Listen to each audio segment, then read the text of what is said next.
فانزاتي وحشتوني قوي. النهارده عملنا مع بعض سمك سهل قوي بطريقه جميله، مش زفر وريحته حلوه قوي. بصوا الشكل، اصلا ريحته في حته تانية وشكله جميل قوي. تعالوا نشوفه اتعمل ازاي. ما تنسوش تعملوا لي متابعه وعلى اليوتيوب والفيسبوك والانستا مطبخ شريهان بالعربي، بحبكم. يلا نشوف الطريقه. جبناه ونضفناه بزيت وليمون وملح. فاحنا كده بصوا الطريقه دي، بسم الله،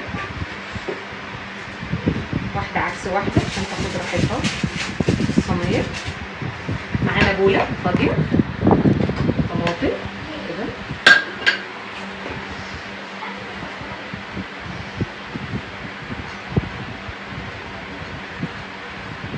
وبشرنا الجزر بالطريقه دي. معانا حبه كرفس، فلفل مش حراق، فلفل رومي. نعصر بقى ايه على قد ما نقدر، ده بيعشق الليمون، عارفين طبعا السمك روحه الليمون. نعصر كده ليمون. الدقه بتاعتي عليها معلقه كمون صغيره، معلقه فلفل اسود، بهارات، ليها كل التوابل وشطه هننزل بيها كده.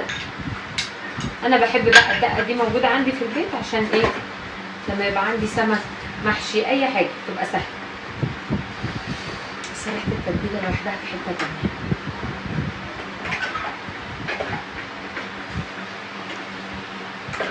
كده طبعا ايه لسه ما حطيناش ملح. بسم الله.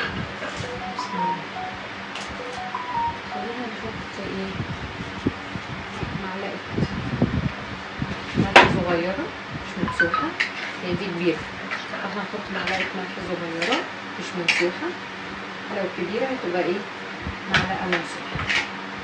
تمام كده. بصوا المنظر، بصوا المنظر عامل ازاي، حلوه جدا. هننزل كده بسم الله كده بقى يا جماعه. بعد ما حطينا التوابل كده من تحت ومن فوق وزودنا كده حبه زيت كده من تحت عشان ما تلزقش، وحطينا حبه توابل من تحت عشان تدي الطعم برده وفي نفس الوقت ما تلزقش.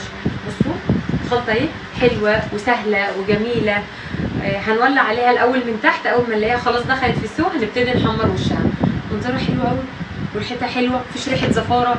استحاله هنقارن سمك البيت بسمك الشارع نهائي، في حته تانية. وفي نفس الوقت السمك من بره غالي جدا، لما بنعمله في البيت بيبقى بثمن كويس وعلى قد الايد. حبيكوا على فكره. عملنا مع بعض سمك صينيه حلو قوي مكريل، وعملنا رز اصفر مع بعض. يعني ايه رز اصفر؟ رز بالبصل.